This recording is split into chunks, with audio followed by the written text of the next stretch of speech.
தோடுடைய செவியன் விடை ஏறிவோர் தூவெண்மதி சூடி காடுடைய சுடலை பொடி பூசியன் உள்ளம் கவர் கள்வன்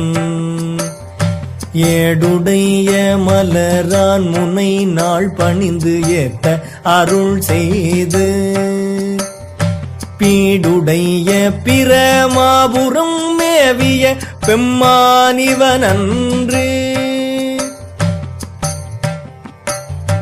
முற்றலாமை இள நாகமோடேனம் முளை கொம்பவை பூண்டு வற்றலோடு கலனாப்பலி தேர்ந்தனது உள்ளம் கவர் கள்வன் கற்றல் கேட்டல் உடையார் பெரியார் கழல் கையால் தொழுது